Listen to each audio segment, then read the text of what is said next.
అనంతపురం జిల్లా ముఖ్య కేంద్రంలో ముఖ్యమంత్రి అనంత వెంకటరామరెడ్డి.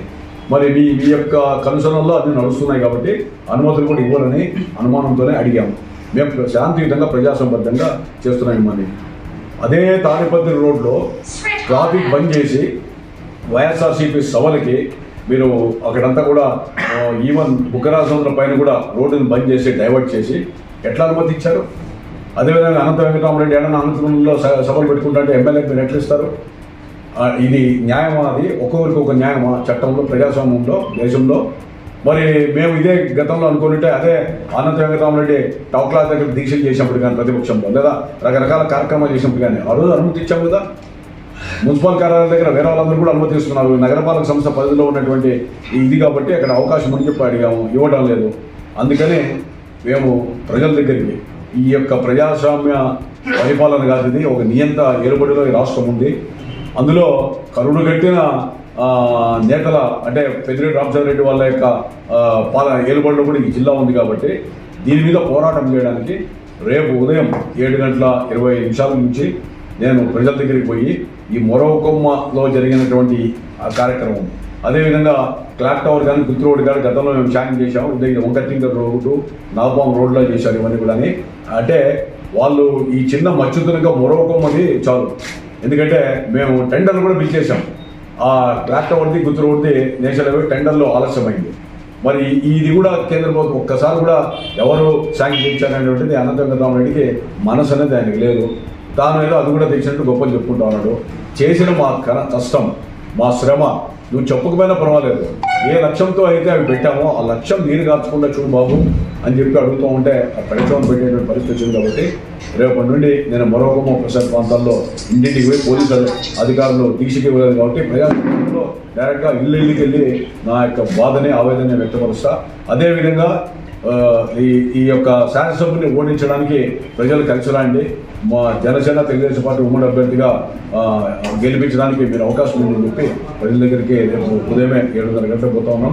ఈ 5 ఏళ్లలో నేను చేసిన అభివృద్ధి, వెంకటరామరెడ్డి గారు తాను చేయకుండా చేసినటువంటి ఏంటి, గతంలో ఆయన ఎందుకు 30 ఏళ్లుగా ఉన్నటువంటి అధికారంలో ఎందుకు చేయలేకపోవడం ప్రశ్నించని చెప్పి ప్రజల దగ్గరికి రేపు నుంచి పోవడానికి శ్రీకారం చుట్టాం.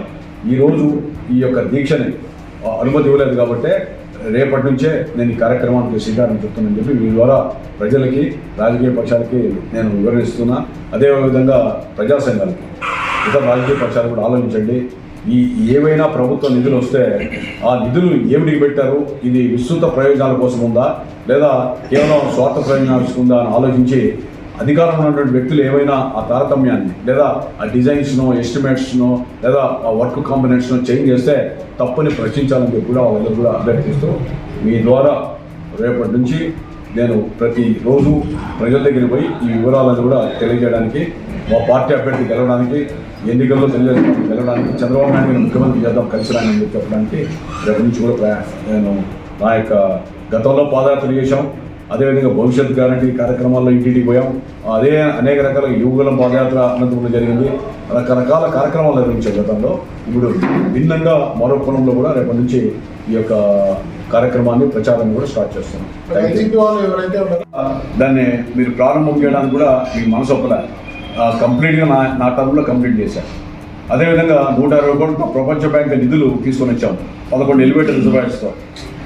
అవన్నీ కూడా ట్యాంకులు కట్టాం. బ్లూ పైప్ లైన్లో ఈరోజు ఇంటికి పోతాం అందరి దగ్గర కూడా. అది మేము ట్యాంక్ చేసిందే, నేను శంకుస్థాపన చేశాను, నేను ప్రారంభం చేశాను, కంప్లీట్ చేసింది. అవి మీకు కనపడవా? తర్వాత ఎల్బీ స్టేడియం లాగా హైదరాబాద్లో పీటీసీది సెమీ ఇండోర్ స్టేడియం లాగా దాన్ని తీర్చిదిద్దడం సంజీవ్ రెడ్డి గారు కాలంలో జరిగిన దానికి పెయింట్లు కూడా కొట్టడం దానికి కదా. మీ ఇంటర్లో ఉన్నటువంటి దానికి పీసుమూరాలు పేకాట క్లబ్ని నేను కదా మార్చింది. ఓపెన్ జిమ్ములు ఏమైనాయి, పార్కులు డెవలప్ చేశాం. నా శిథిలం తీసుకొని వచ్చారు. చెరుకట్ట మీద రోడ్డు నేను కదా, స్మార్ట్ సిటీ కింద హౌసింగ్ బోర్డు నేను కదా, ఇంజనీరింగ్ కాలేజ్ రోడ్డు మేము కదా శాంక్షన్ చేసింది. తర్వాత ఎన్టీఆర్ మార్క్ మేము కదా శాంక్షన్ చేసింది. తర్వాత ఏ రోడ్లు వేసావు, సంజీవ్ రెడ్డి గారి ఇంటి పక్కన జన్మ రోడ్డు నేను కదా వేసింది. నీరు చెట్టు రోడ్డు మా రోజు ప్రెసిడెంట్ ఆఫ్ ఇండియా వస్తే మేము తీసుకొని వచ్చి మేము కదా వేసింది.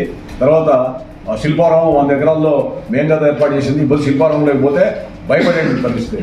మాట్లాడితే ఏం చేస్తారు, క్లాక్ టవర్ దగ్గర గుర్తు రోడ్డు నేను చేశాను అంటాడు. నేను చెప్పాను వెంకయ్య నాయుడు గారిని గట్కాలని నేను కలిసా. మీ సాక్షి దినపత్రికలో ఢిల్లీలో కూడా వచ్చింది. ప్రభాకర్ చౌదరి గారు కలిసి దీనిల కోసం అర్జీ ఇచ్చాడు, అభ్యర్థించాడని చెప్పి చెప్పారు. చెప్పిన తర్వాత ఈ ప్యాంప్లెట్ ఇంటింటికి చేరుస్తూ ఉన్నాం.